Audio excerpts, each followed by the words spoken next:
आज 1 घंटे तक तेल की मालिश करवा कर भाप स्नान किया है दास साहब ने।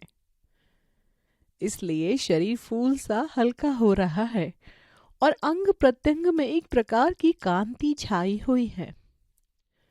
बड़े तुष्ट भाव से मशाल का ताजा अंक देख रहे हैं दास साहब।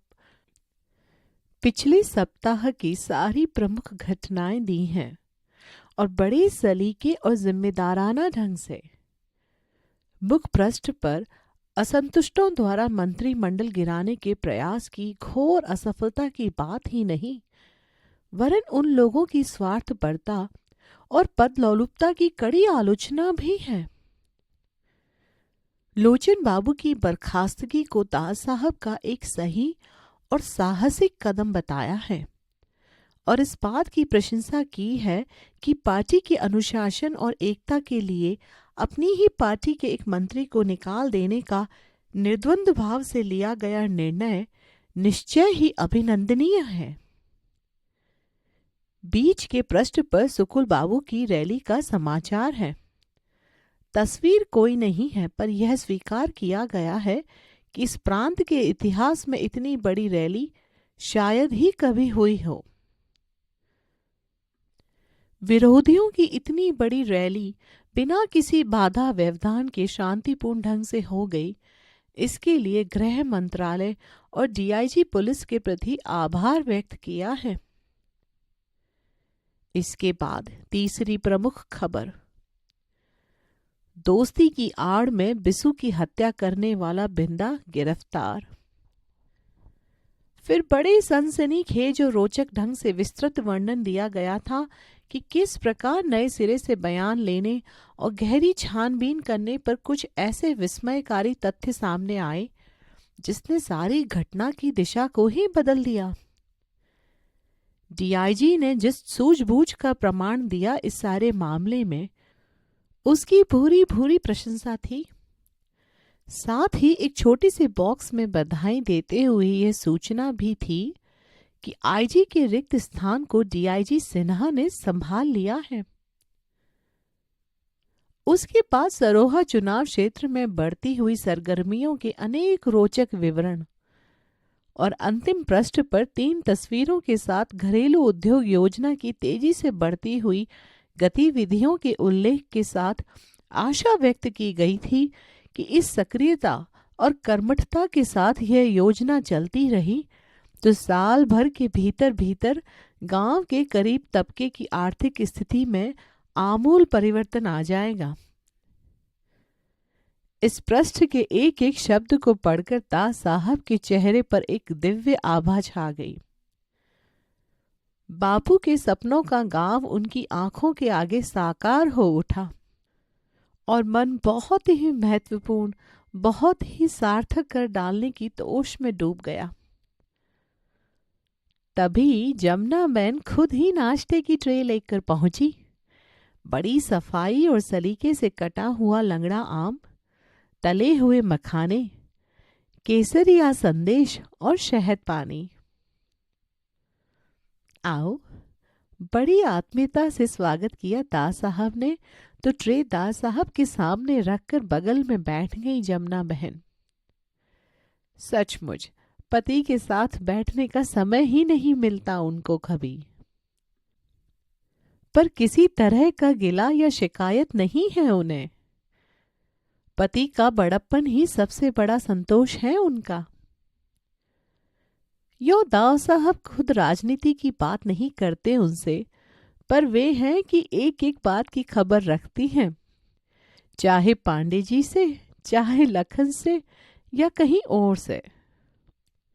जब कोई संकट की स्थिति आती है तो दास साहब से अधिक चिंतित होती हैं और जब संकट टल जाता है तो प्रसन्नता भी दास साहब से अधिक जमुना बहन को ही होती है। मशाल का यह अंक देखा, अखबार की ओर इशारा करके पूछा दास साहब ने। सवेरे उठते ही पढ़ लिया। पहले से कितना अच्छा निकलने लगा है यह अखबार। दास साहब से संबंधित घटनाओं से ही अखबार का स्तर तय करती हैं जमुना बहन। विरोधी पार्टी के अखबार समय का स्वर से इतनी दुखी, बल्कि कहना चाहिए इतनी कुपित है जमुना बहन कि घर के भीतर आने ही नहीं देती उसे। मुस्कुराए दा साहब। पत्नी की समझ पर थोड़ा प्रसन्न भी हुए। कोई 1 महीने पहले ही बुलाकर समझाया होगा इसके संपादक को, और अखबार का रंग ही बदल गया। कमी नहीं है समझदार लोगों की, बस सही ढंग से दिशा निर्देश करने वाला कोई नहीं। और इस वाक्य के साथ ही मन अखबार से छिटक कर एकाएक देश के साथ जुड़ गया। देश की दुर्व्यवस्था का सबसे बड़ा कारण ही है सही नेतृत्व का अभाव। छात्रों को देखो, युवकों को देखो, किसान मजदूरों को देखो, सब के सब दिशाहीन से भटक रहे हैं। कोई दिशा दिखाने वाला ही नहीं। लोगों की भटकन का जरा सा दुख दा साहब के स्वर में भी उभर आया। उस दुख से मुक्त करने के लिए जमुना बहन ने तुरंत कहा, शुक्र है भगवान का कि सब बातें सलट गई। आजकल राजनीति में घटिया तरह की जो घाल मेल चलती है, उसे देखकर लगता है कि तुम जैसे संत आदमी को तो संन्यास ले लेना चाहिए। तुम्हारे बस का है यह सब करना? हल्के से मुस्कुराए दा साहब। गीता पढ़कर भी तुम ऐसी बातें करती हो। स्थितियों की चुनौती स्वीकारना तो कर्मयोगी का सबसे पहला धर्म होता है। अर्जुन भी ऐसे ही हताश हो रहा था जब भगवान कृष्ण ने कहा, 1000 बार सुने और पढ़े भगवान कृष्ण के कथन में विशेष दिलचस्पी नहीं है जमुना बहन की, इसलिए बीच में ही बोली, लो यह आम तो खा लो। लज्जत बड़ी अच्छी होती है लंगड़े की। आम की अंतिम फांक मुंह में डालते हुए कहा दास साहब ने, तो तुरंत जमुना बहन उठी और थोड़ा और लाती हूं कहकर भीतर चली गई। लौटी तो आम ही नहीं, केसरिया संदेश भी थे। तुम्हें वैसे भी बहुत पसंद है ये संदेश, फिर मैंने अपने हाथ से बनाए हैं। समझ लो सारे संकट टले इसी खुशी में। अच्छा, तब तो तुम भी खाओ। प्लेट जमुना बहन की ओर बढ़ाते हुए आंखों ही आंखों से स्नेह में नहला दिया दा साहब ने। इस उम्र में भी सुर्खी फैल गई जमुना बहन के गालों पर। गदगदाती सी बोली, मेरा मन कहता है चुनाव भी तुम ही जीतोगे, 100%। लो, जब गृह लक्ष्मी ने कह दिया तो बस जीत गए, अब संदेह कैसा। और फिर दोनों परम तृप्त और प्रसन्न भाव से बनारस का लंगड़ा और केसरिया संदेश खाते रहे। आज हरिजन टोला से हरिजनों के एक दल के मुखिया ने आकर पांडे जी को आश्वासन दिया कि उनके वोट लखन को ही मिलेंगे। तभी से सब लोग पीछे पड़े हुए हैं कि लखन के कि इसी बात पर कुछ हो जाए, लेकिन लखन है कि सांस ही नहीं ले रहा इस पर। जोरावर ने धिक्कारते हुए कहा, अरे यह सोम कुछ नहीं करेगा। ठीक है, हमारी चौपाल में होगा आज का खाना पीना। बिंदा की गिरफ्तारी और सक्सेना के तबादले की खबर ने निश्चिंत ही नहीं, बेहद उत्साहित कर दिया है जोरावर को। भेजे में गर्मी भर दी झूठ मूठ की, वरना हम क्या दास साहब का साथ छोड़ नहीं सकते हैं कभी। अपनी कही बात का विश्वास दिलाने के लिए ही तरह तरह की फितरत में रहता है आजकल। शाम को 10-12 लोगों का जमावड़ा जम गया चौपाल में। स्कॉच की बोतल खुली। शहर से स्पेशल सीख कबाब और पनीर के पकौड़े आए हैं। दास साहब के संरक्षण में पला लखन सिंह पीने का शौक नहीं रखता। कभी कभी चोरी छिपे एक आध पैक चढ़ा ले तो यह दूसरी बात है, पर पांडे जी की तो यह दैनिक आवश्यकता है। शाम को 2 पैक के बिना न सारे दिन की थकान मिटती है, न अगले दिन के लिए चुस्ती आती है। और जोरावर विलायती चाहे कितनी ही पी ले, जब तक थोड़ी देशी नहीं ले लेता तृप्ति नहीं होती। लखन की सुस्ती और ढीला ढालापन देखकर फटकारा पांडे जी ने। तुम्हारी तरफ की दावत जोरावर कर रहा है, अब क्या है जो मुंह लटका रखा है। लेकिन लखन की उदासी है कि छट नहीं रही। इधर बहुत उत्साह से काम कर रहा था लखन, लेकिन जिस दिन से बिंदा पकड़ा गया उस दिन से पता नहीं क्या हो गया है उसे। गिरफ्तारी के समय वह स्वयं उपस्थित था और शहर के थाने तक भी गया था। बिंदा का बेशुमार चिल्लाना और अंगारे की तरह धधकती हुई उसकी आंखें, भूल ही नहीं पा रहा है वह उन आंखों को। बल्कि अब तो यह हालत हो गई है कि शहर के हर आदमी के चेहरे पर उसे वे ही आंखें दिखाई देने लगी हैं। एक अजीब सी दहशत समा गई है उसके मन में। शुरू से दास साहब के साथ रहने के बावजूद राजनीति में इतना पगा नहीं है कि ऐसी बातों का कोई असर ही ना हो। जोरावर ने जब सुना तो बड़ी जोर से हंसा। बड़ा पिद्दी का दिल है इस लखन का, जो बिंदा जैसे थर्ड रेट गुंडे से डर गया। अगर किसी खाटी से पाला पड़ गया तो ये ससुरा तो हगने मूतने लगेगा।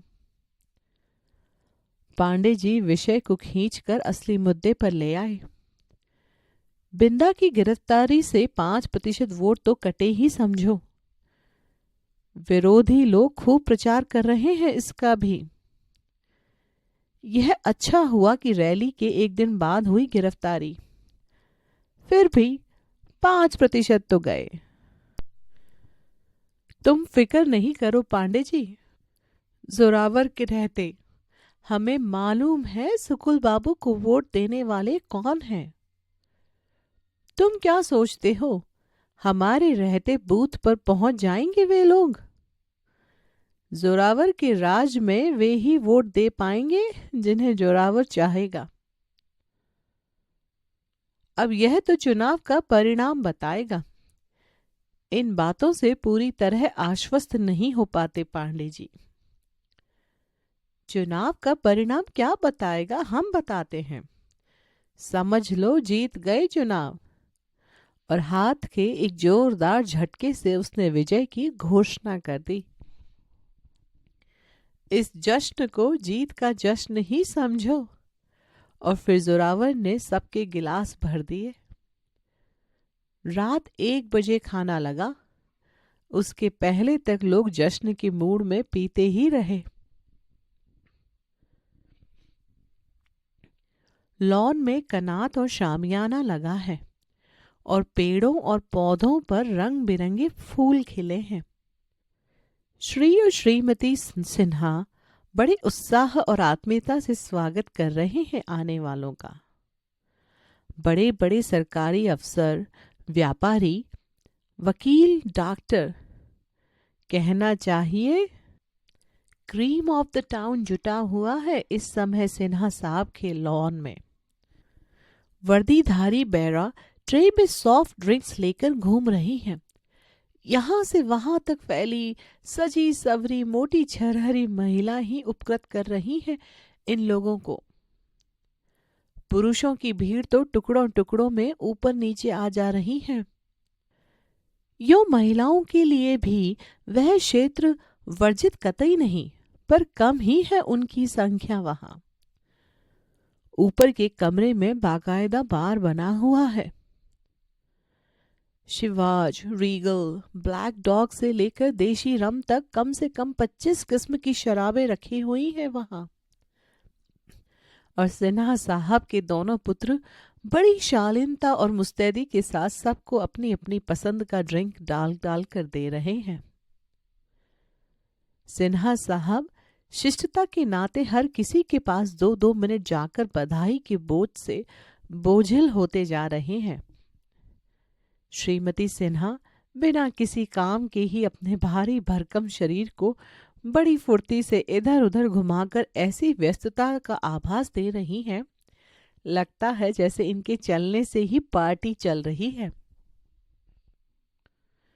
तभी इनकम टैक्स कमिश्नर वर्मा, जो उम्र में कुछ बड़े होने के बावजूद अपने को सिन्हा का लंगोटिया यार कहते हैं, गेट से ही गुहारते हुए घुसे।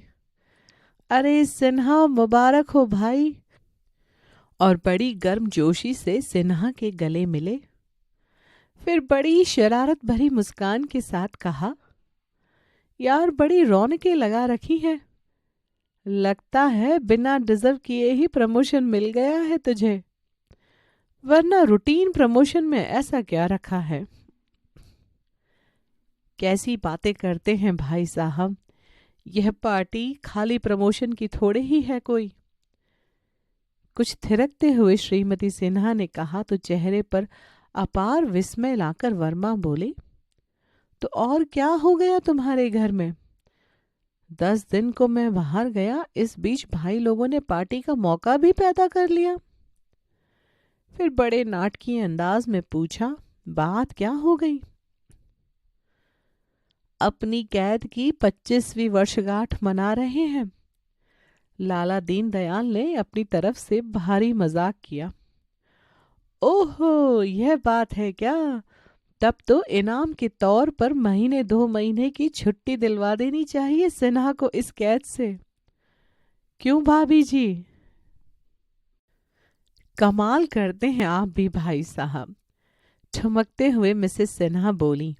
कैद तो मैंने 25 साल तक काटी है। पुलिस वाले के साथ रहना किसी सजा से कम होता है। इनाम तो मुझे मिलना चाहिए।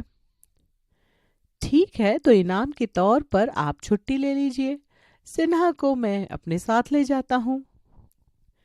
एक सम्मिलित ठहाका। इसके बाद छोटे छोटे दलों में बंटकर लोग आपस में बातचीत करने लगे। हाथों में कीमती गिलास थामे हुए कोई दल देश में बढ़ते भ्रष्टाचार पर चिंता कर रहा था, तो कोई फैलती हुई अव्यवस्था पर। किसी की सोच और रोष का विषय था देश का तेजी से गिरता हुआ नैतिक स्तर, तो किसी को दिन ब दिन बढ़ते हुए मूल्य परेशान कर रहे थे। रोगन पॉलिश से चमकती हुई लतगत कपड़ों में लिपटी स्त्रियां पुरुषों की हाँ में हाँ मिला रही थीं। लेकिन किसी के दिमाग में एक क्षण के लिए भी यह बात न आई कि डीआईजी की हैसियत का आदमी इतनी कीमती शराबें कहाँ से पिला सकता है, कैसे पिला सकता है। किसी बड़े जौहरी की दुकान के शोकेस की शोभा बढ़ाने वाला कम से कम 20-25 हजार का हीरों का सेट श्रीमती सिन्हा के शरीर की शोभा बढ़ाने कैसे आ पहुंचा, कहां से आ पहुंचा? नहीं, ये बातें गिने चुने मूर्खों को छोड़कर अब किसी को परेशान नहीं करती। परेशान करना तो दूर, क्षण भर के लिए भी किसी के दिमाग में नहीं आती। कुछ बातें, कुछ तथ्य, कुछ स्थितियां प्रचलित होते होते सबके बीच इस तरह स्वीकृति पा लेती हैं कि वे फिर लोगों की सोच की सीमा में रहती ही नहीं। खाने की पुकार के साथ ही लोग 2 टेबलों में बंट गए, सामिश निरामिष। गर्मा गर्म खाने की महक, प्लेटें चम्मचों की खनखनाहट, बातों कहो कहो और ठहाकों से सारा लॉन गुलजार हो उठा। हलक से उतरकर पेट में गई हुई शराब अब दिमागों पर छा गई थी और सारी दुनिया बड़ी हसीन, बड़ी रंगीन, बड़ी खुशगवार हो उठी थी। दत्ता बाबू के मन में दास साहब की शाबाशी से बधाई और जेब में कागज के डबल कोटे का परमिट पड़ा हुआ है और वे जमीन से 1.5 इंच ऊपर महसूस कर रहे हैं अपने को। हलवाई के यहाँ से 10 सेर ताजा बूंदी के लड्डू बंधवाए। आज प्रेस में मिठाई बांटेंगे सबको, और अगर हो सका तो 15-15 दिन के बोनस की घोषणा भी कर देंगे। प्रेस पहुंचकर भवानी के सामने कागज का परमिट रखते हुए कहा, लो, अब तो हुआ विश्वास। कहते थे ना कि इन मिनिस्टरों की जबानी तारीफ का कोई मतलब नहीं। अब बोलो, मतलब है या नहीं? मिल गया परमिट? एकदम उछल पड़ा भवानी। वाह, कागज संकट के इस समय में कोटा एकदम डबल हो जाए तो समझो कि पौ 12। पिछले 15 दिनों में 9 विज्ञापन लाकर दिए तुम्हें। आज 4 की बात और पक्की करके आया हूं। रति ने फोन कर दिया था कि विकास एडवर्टाइजिंग कंपनी को बस 4 विज्ञापनों की जगह रिजर्व करवा ली। आइटम बदलते रहेंगे हर महीने। कल नरोत्तम को भेजकर इस महीने के ब्लॉक्स मंगवा लेना। जियो जियो, पूरे उत्साह में चिल्लाया भवानी। यह तो हो गया। अब देश में क्रांति लाओ मशाल के जरिए, नहीं तो यह जीना मरने में बदल जाएगा। तुम फिक्र मत करो। और भवानी ने कुछ ऐसी तत्परता से दराज खोली मानो दराज में से ही क्रांति निकाल लाएंगे। पर निकाला केवल एक सफेद कागज, और उसे सामने फैलाकर कलम खोलते हुए बोले, देश में क्रांति जब आएगी तब आएगी, और कमबख्त कभी आएगी भी या नहीं भगवान जाने। पर मशाल के दफ्तर और मशाल के संपादक सह संपादक की जिंदगी में तो क्रांति दरवाजे पर आकर खड़ी हो गई समझो। अभी सारा हिसाब समझाकर तुम्हें भी क्रांति की झलक भी दिखा देता हूं। ऐसी की तैसी तुम्हारे हिसाब की। कागज सरकाकर एक और कर दिया दत्ता बाबू ने और बोले, पहले मिठाई बांटो, लड्डू लाया हूं मैं, और सोचता हूं कि 15 दिन के बोनस की घोषणा कर दूं। अभी केवल मिठाई बांट दो, बोनस की बात अगले महीने के लिए रहने दो। स्टेप बाय स्टेप क्रांति को इसी रफ्तार से चलने दो कि हमारे लिए करना संभव हो और बाकी लोगों के लिए पचाना, समझे? थोड़ी ही देर में प्रेस के सारे लोग दफ्तर के बाहर वाले बरामदे में जमा हो गए। सबको लड्डू दिए गए और फिर चाय और गरम समोसे खिलाए गए। निहायत ही अनौपचारिक से इस जश्न में दत्ता बाबू ने एक छोटा सा औपचारिक भाषण दिया। सबके परिश्रम और सहयोग की प्रशंसा करते हुए अखबार के दिनों दिन बढ़ते महत्व और बढ़ती हुई जिम्मेदारी की बात बताई। सब लोग चले गए तो भवानी ने चुटकी लेते हुए कहा, यार दत्ता, तुझे मालूम नहीं शायद, पर इस तरह की भाषणबाजी करते हुए तुम काफी चुगद लगते हो। दास साहब के पास से आने के बाद 2-4 दिनों तक यह चुगदपना छाया रहता है तुम पर। और खुद ही खी करके हंसने लगा। शाम को भवानी बोला, अब जरा अपने रोजमर्रा के रूटीन में भी क्रांति आ जाए। आज नरोत्तम को भी बुलवा लेते हैं, लेकिन घर में चलकर बिल्कुल नहीं बैठेंगे, किसी बढ़िया जगह। और जब वे प्रेस से निकले तो बिना पिए हुए ही हल्का हल्का सुरूर छाया हुआ था उन पर।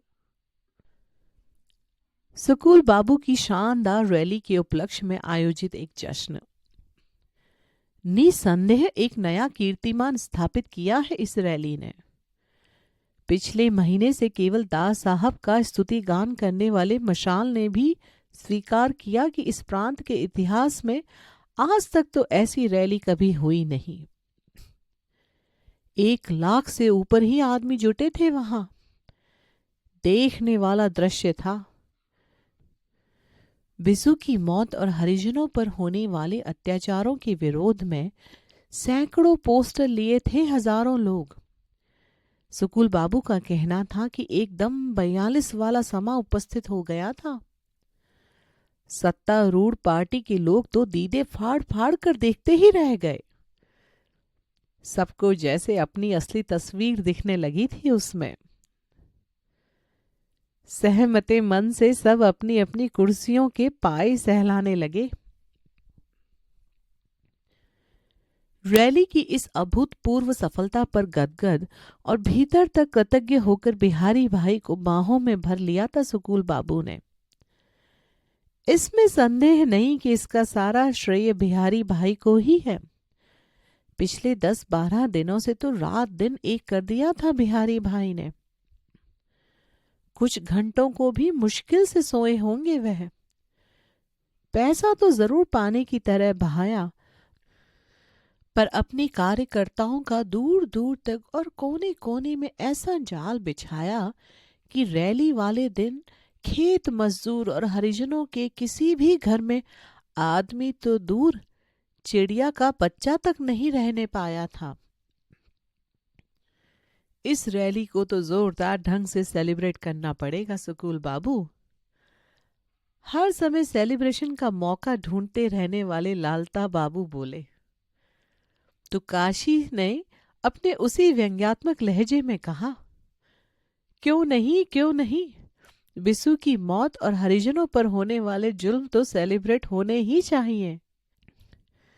इससे मौजू मौका और कौन दिन मिले रहेगा। बेमौके उछाला गया यह फुवड़ व्यंग्य अच्छा नहीं लगा सुकुल बाबू को। केवल नजरों से ही काशी को फटकार दिया उन्होंने और लालता बाबू को सौंप दिया यह काम। लेकिन रैली के ठीक दूसरे दिन बिंदा की गिरफ्तारी ने बिहारी भाई को सरोहा में इतना व्यस्त बना दिया कि उस दिन तो कुछ हो ही नहीं सका। आज भी सब लोग करीब 2-2 पैग चढ़ा चुके तब जाकर प्रकट हुए बिहारी भाई। बिना दूल्हे के ही दावत शुरू कर दी हमने, तो क्या करते। कोई बात नहीं, अपने इस महत्व पर भीतर ही भीतर पुलकित है बिहारी भाई। बातचीत का एक ही विषय है, सरोहा चुनाव। बिंदा की गिरफ्तारी ने तो हमारा पक्ष और भी मजबूत कर दिया। बड़े ही माकूल मौके पर हुई गिरफ्तारी। एक उलसित स्वर। 2 दिन पहले हो गई होती तो रैली में 10-20 पोस्टर बिंदा के नाम के भी उठवा देते। वैसे घर घर जाकर गुस्सा तो खूब भड़का दिया है सबका। मीटिंग भी खूब धुआंधार हुई थी उस दिन। देखना, नहीं नहीं करके भी 10% वोट तो फूट ही जाएंगे हमारी तरफ। एक सुखद सूचना। बिंदा ससुरा तो हाथ नहीं रखने देता था। अब उसकी बीवी से वे सारे प्रमाण निकलवाओ जो बिसु ने जुटाए थे। वह दे देगी। कहो कि हम केस लड़ेंगे बिंदा का। एक विवेकपूर्ण सुझाव। हाँ, चुनाव हार गए तो जरूर केस लड़ोगे। जीत गए तो कितनी बड़ी बड़ी बातें आ जाएंगी करने के लिए। उसके सामने इस केस की भला क्या अहमियत। एक व्यंग्योक्ति। दास साहब की यह चाल उल्टी कैसे पड़ गई। इतनी आसानी से उल्टी चाल चलने वाले तो हैं नहीं दास साहब। जरूर कुछ होगा उनके दिमाग में। एक शंका। भूलो मत, चतुर कौवा ही बिस्टा पर बैठता है। खेत मजदूरों और हरिजनों के सारे वोट गए इस बार, पक्की बात। शंका का समाधान। बहुत ऊंचे किस्म की घाघ और घुन्नी चीज है दास साहब। शंका जारी। सुकुल बाबू जब कुर्सी पर थे तो वे भी कुछ कम नहीं थे, और आज कुर्सी मिल जाए तो फिर कल ही देखना यह कुर्सी साली सबको। विषयांतर। अरे यों तो धोती के नीचे सभी नंगे और ससुरी इस राजनीति में धोती के बाहर भी नंगे। पर दास साहब एकदम अपवाद। धोती के नीचे भी धोती ही निकलेगी इस गीता वाचने वाले के। खाल खींचने पर ही सामने आ सकता है इनका नंगापन। सारे बदन को थरथरा देने वाला एक सम्मिलित ठहाका। चुनाव जीत गए तो बहुत शानदार पार्टी लेंगे आपकी गुलाबी बाग वाली कोठी में। धत तेरे की, तुम जैसा आदमी अपनी औकात से ऊपर उठ ही नहीं सकता, मांगी भी तो पार्टी। जीतने के 6 महीने के अंदर अंदर अपना मंत्रिमंडल बनाना होगा। सुकूल बाबू, यह चुनौती है आपके लिए। पोर्टफोलियो वाले मुख्यमंत्री आप और बिना पोर्टफोलियो वाले बिहारी भाई।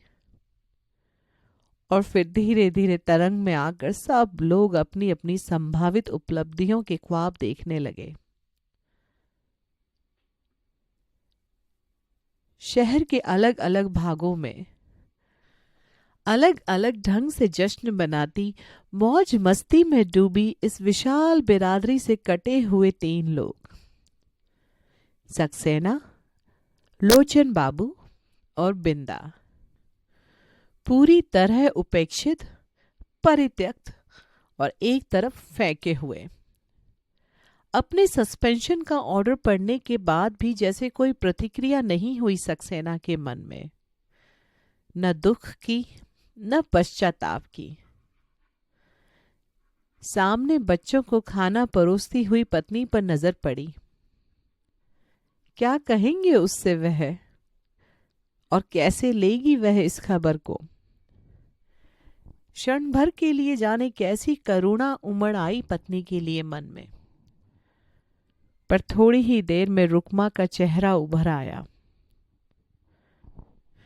3 दिन तक बिंदा को लिए लिए हरिजन टोला और टिटहरी गांव में घूमते रहे थे तो रुकमा ने हाथ जोड़कर कहा था, इन्हें अपने साथ इतना मत रखो साहेब जी, इन्हें जरूर कोई कुछ करा देगा। फिर मेरा क्या होगा, इस बच्चे का क्या होगा। और इस पर बिंदा की दहाड़ती हुई घुड़की, चुप कर, तू सोचती है मैं तेरे पीछे जनखा होकर बैठ जाऊंगा। Binda is the real culprit. Oh no sir, यह नहीं हो सकता, यह सरासर गलत है। मैंने इस केस का रेशा रेशा उधेड़ कर देखा है। मैं पर डीआईजी के पास पूरी रिपोर्ट तैयार है, अकाट्य तर्कों से लैस, ठोस प्रमाणों से पुष्ट। बिसु के जेल से आने के पहले बिंदा का पूरा व्यवहार एक सीधे सरल सामान्य आदमी का व्यवहार था, पर बिसु से परिचय के बाद एक खास तरह की तुर्शी और तेजी आ गई थी उसके मिजाज में। अपनी पत्नी के प्रेमी को देखकर होता ही है ऐसा, कोई बर्दाश्त नहीं कर सकता। बिंदा जैसा आदमी तो कभी नहीं। मरने वाले दिन बिसु ने अपना अंतिम भोजन बिंदा के घर किया। हीरा के बयान से यह साफ है कि शाम का खाना उसने नहीं खाया। डॉक्टरी रिपोर्ट में जिस जहर की बात है वह 10-12 घंटे बाद असर करने वाला है। वह जहर इस खाने के साथ ही पहुंचा है बिसु के पेट में। खाना खिलाते ही बिंदा शहर चला गया और दूसरे दिन लौटा। जाने से पहले बिंदा ने झगड़े की बात खुद स्वीकार की। बिंदा ने समझ लिया कि अभी जैसा माहौल है उसमें आसानी से, और फिर सक्सेना के लिए शब्दों के अर्थ ही गायब हो गए। सिर पैर अर्थ दुख सभी। पागल खाने और थाने में कोई फर्क नहीं रहने दिया है आप लोगों ने। यहां जो कुछ भी होता है उसका कोई सिर पैर तुक। बिंदा की आवाज और उसको चीरती हुई डीआईजी की आवाज, बिंदा ने ही मारा है बिसु को। बिसु मरा नहीं है साहब। सबके लिए वह मर चुका है, पर मैं तो अपने भीतर उसे महसूस करता हूं। मर तो वह सकता ही नहीं साहब। आप देखिए आगजनी के असली मुजरिम को जब तक, और आप इसी बिंदा के साथ पार्टी बनकर आगजनी की घटना के प्रमाण जुटा रहे थे। बिसु के हत्यारे से ध्यान हटाने के लिए वह आगजनी की बात उछाल रहा था और आप एक सीनियर एसपी होकर उसके हाथ का मोहरा बन गए। सिंपली सरासर झूठ है यह है। ऑफिस की मर्यादा और अनुशासन की सारी सीमाओं को तोड़कर एक तरह से चीख पड़े थे सक्सेना। उसके बाद उन्होंने क्या क्या कहा उन्हें कुछ याद नहीं। सिर्फ एक एहसास था कि जैसे वे नहीं, उनके भीतर से कोई और बोले चला जा रहा था। लेकिन अब आज तक वे भीतरी उबाल और बाहरी दबाव के बीच टुकड़े टुकड़े होकर हमेशा घुटने ही टेकते आए हैं। हर बार दिनेश को लड़ाई के मैदान में ले तो जरूर गए हैं, पर जैसे ही गोलियां चली हैं उसे वहीं छोड़कर भाग आए हैं, अकेला, निहत्ता। वह गोलियों की बौछार से लहू लुहान होता रहा है, और ये खुद एक असह्य अपराध बोध से। नहीं, अब और नहीं। अब तो वे चाहे तो भी शायद ऐसा नहीं कर सकते। मंत्रिमंडल से बर्खास्त कर दिए गए लोचन भैया ने पार्टी से भी त्यागपत्र दे दिया, स्वेच्छा से। लेकिन हजार हजार प्रश्नों की सलीब पर अब टंगा हुआ उनका मन हर पल उन्हें मत्ता रहता है। उनके आसपास और चारों तरफ जो कुछ हो रहा है उसे आंख मूंद कर स्वीकारते रहे, एकदम उदासीन और तटस्थ होकर। रह सकता है कोई भी जीवित आदमी इस तरह? नहीं रह सके थे तभी तो एक बहुत बड़ी क्रांति के एक छोटे से वाहक बने थे। पर कैसी हुई यह क्रांति? कहीं से कुछ भी तो नहीं बदला। अब कहां से होगी दूसरी क्रांति? और कौन करेगा उस क्रांति को जो सब कुछ बदल दे? आज तो परिवर्तन का नाम लेने वाले की आवाज घोंट दी जाती है, उसे काट कर फेंक दिया जाता है। एक तरफ फिके गिने चुने आदमियों के घुटे गले और रुंधी आवाजों से क्रांति का स्वर फूट सकेगा अब कभी? एकला चलो रे गीत कितने कदम चला पाएगा किसी को भी?